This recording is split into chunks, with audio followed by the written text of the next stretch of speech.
Finding the right therapist is important, but if you've never worked with a therapist before, it can be really hard to know how to get started or what to look for. In this video, I'm going to walk you through some simple tips and tricks to help you get started to find the right therapist for you. My name is Valerie Krieg, and I'm a licensed clinical social worker in the state of Colorado, and I help high conflict couples find their calm. I have a lot of friends and family ask me how to find a therapist. They ask me, how do you find a therapist? How do you get started? And what things should you look for when you're searching? So the best tip that I give my friends and family is to ask around. The best way to connect with the right therapist or a good therapist is to talk to friends and family about who they recommend and who they worked with in the past. Now, I know this can be kind of tough, and sometimes it's intimidating. So if you're not comfortable asking your friends and family about their experiences or who they might recommend, it's okay to shop online. Don't let that be a barrier. Don't let that hold you back. So if you don't want to get a recommendation from friends or family, shop online.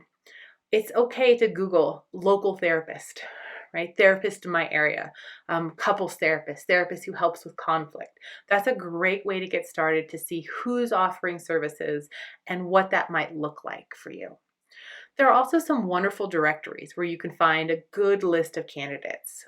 Psychology Today, Therapy Den, Good Therapy. There are a ton of therapy directories out there where you can get started and see a lot of different people who are offering services in your area, in your town, and kind of what they specialize in. And while you're shopping online, I'd encourage you to spend some time on your therapist bio. Read their website, see if they have a blog or a social media presence. Most therapists are online these days, and you'll have a wonderful chance to get to know them before making a commitment. So again, don't be afraid to Google your therapist. It's okay.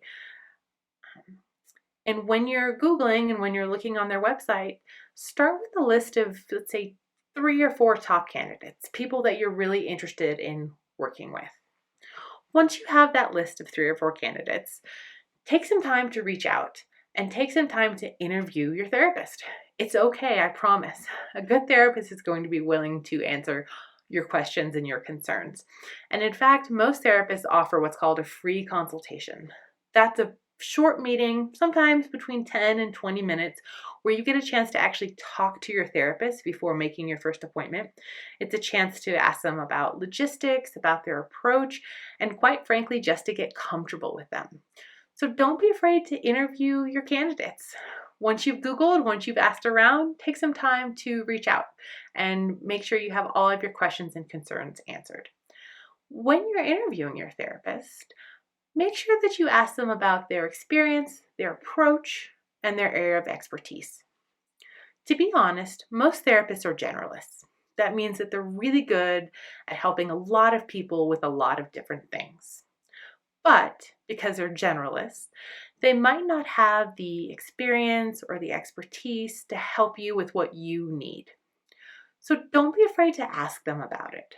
So for example, if you are looking for couples therapy and you find yourself struggling with conflict with your partner, ask your therapist if they have experience with that. Ask them about their training.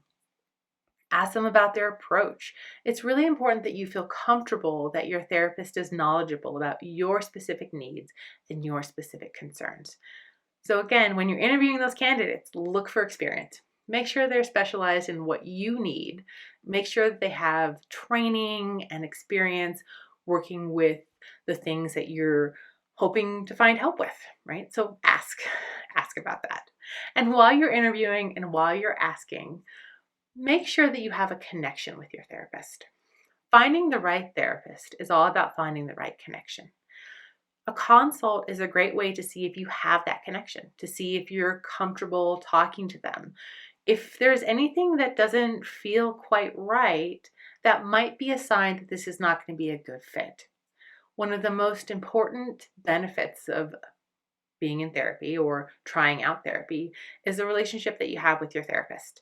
And actually, there's a lot of research that shows that the people who experience the most improvement with their therapy have the strongest connection with their therapist.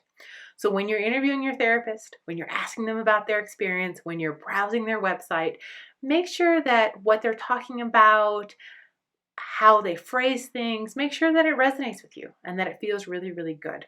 So it's very, very important when you're looking for the right therapist to make sure you've got that connection. And last but not least, once you've gone through this process, once you have found a therapist that you have a connection with and that you want to work with, take some time to check their licensing and their insurance. All therapists should be registered with the state in which they practice. So, for example, I practice in the state of Colorado, so I'm licensed and registered with the state of Colorado. And anyone who's considering working with me can go online and they can make sure that my license is up to date. They can make sure I haven't had any complaints filed against me. So checking a potential therapist licensing and insurance is just a really good way to cover your bases. And it's okay if you don't know where to get started. That's actually another really good question to ask a therapist that you want to work with. Ask them, hey, how do I check you out? How do I check your license and make sure you're up to date? And a good therapist is going to be really comfortable talking to you about that. So again, last but not least, once you've found the right therapist, found someone you have a connection with, someone you want to work with, take just a few minutes to go online and check their license and insurance. And that's a great way to add that extra layer of comfort before you get started. So I hope these tips and tricks are helpful. I hope they're helpful for you on your journey and looking for a therapist and looking for someone to work with. If you liked this video, if you found it helpful, make sure to like the video, subscribe, share it around, and drop a comment below. What is the most intimidating or what is the hardest thing to do when you think about finding a therapist for the first time? I'm looking forward to hearing your story.